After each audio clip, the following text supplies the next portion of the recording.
میرے رسول پاک سید عالم صلی اللہ علیہ وسلم نے جو معیار عزت قرار دیا ہے وہ تقوی ہے. قرآن مجید نے جو معیار عزت قرار دیا ہے وہ نہ کسی بڑے کا بیٹا ہونا، نہ کسی اعلی نسل خاندان سے ہونا، یہ بھی وقار کی علامتیں ہیں.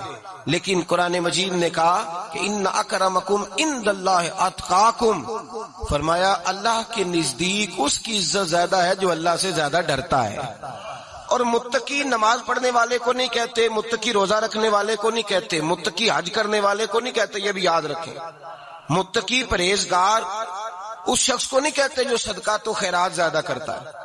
متقی پرہیزگار اس کو کہا جاتا ہے جو گناہوں سے بچتا ہے، جو غلطی نہیں کرتا وہ پرہیزگار ہے، جو گناہ سے حد الامکان کوشش کرتا ہے بچنے کی وہ پرہیزگار ہے. قرآن مجید نے کہا کہ اللہ کی نظر میں اس کی عزت ہے جو زیادہ پرہیزگار ہے، جو اللہ سے زیادہ.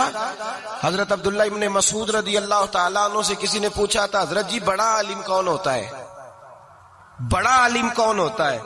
تو آپ فرمانے لگے زیادہ باتیں کرنے کا نام علم نہیں.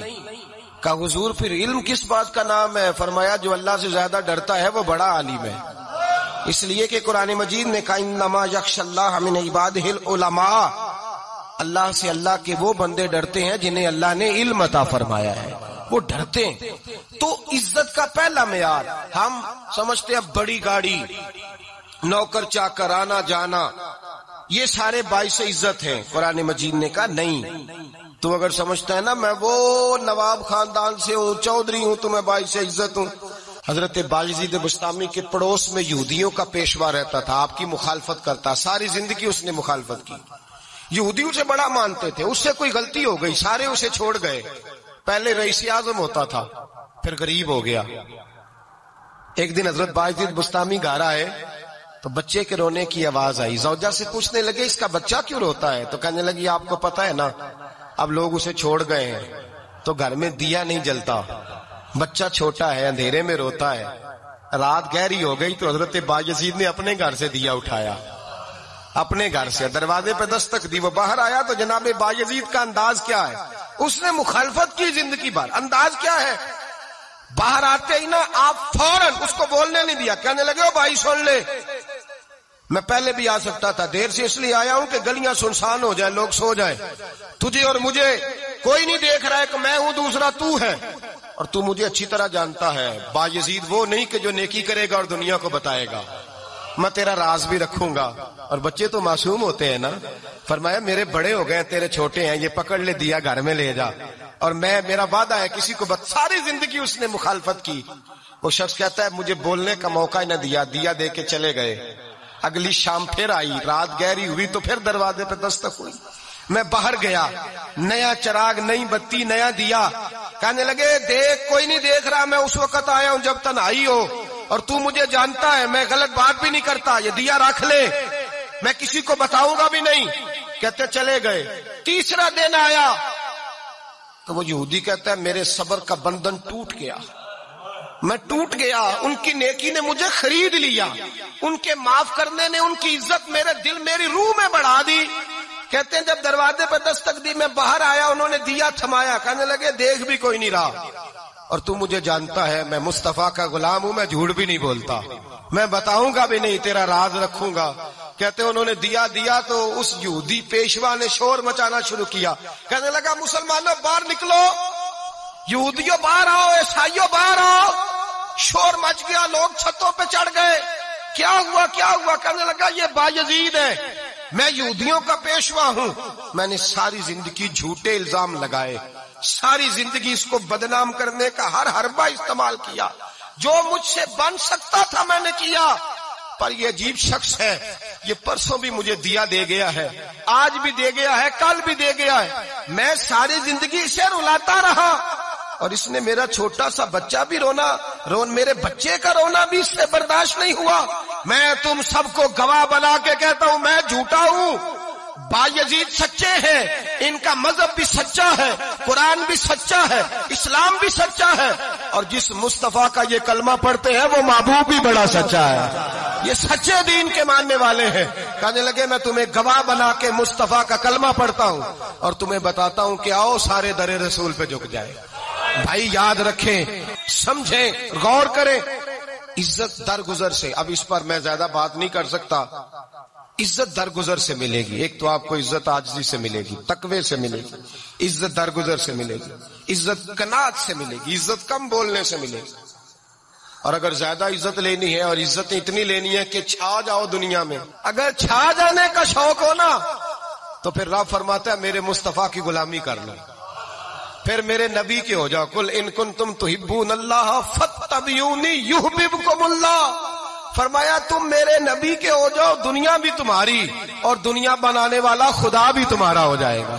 تم میرے غلامی مصطفیٰ میں عزت ہے، رسول اللہ کی نوکری میں، اور قسم اللہ کی بڑی عزت ہے، بڑی عزت ہے، بڑا وقار ہے، بڑا پیار ہے، بڑا حسن ہے، بڑی رہنائی ہے، بڑا ٹھہراؤ ہے. یار وہ جو لوگ کہتے ہیں نا میں پتہ نہیں کون ہوں، کہاں کا رہنے والا ہوں، یار نہیں لوگ پوچھتے تو کون تھا، تیری برادری کیا ہے، تو کہاں کا ہے، نہیں پوچھتے.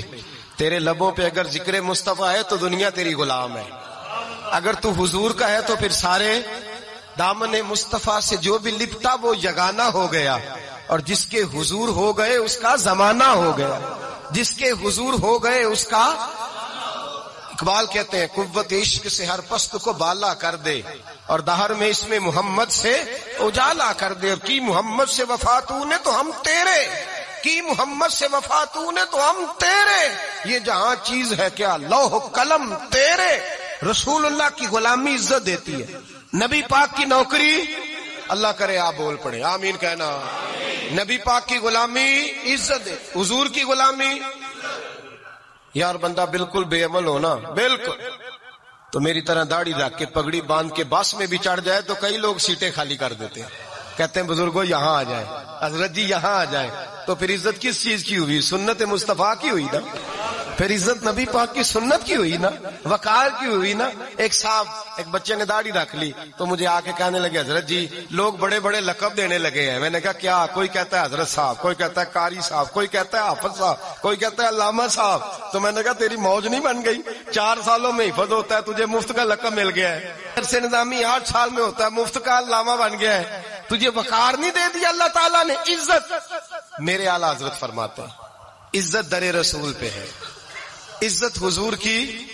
اور اعلیٰ حضرت نے ایک بات لکھی ہے بڑی قیمتی، اور میں نا جب کبھی پریشان ہوتا ہوں نا تو میں یہ والی بات کھول کے پڑھتا ہوں. اعلیٰ حضرت یہ بات ڈھارس بندھاتی ہے، ڈھارس توانائی دیتی ہے، پورا مضمون باندھا ہے.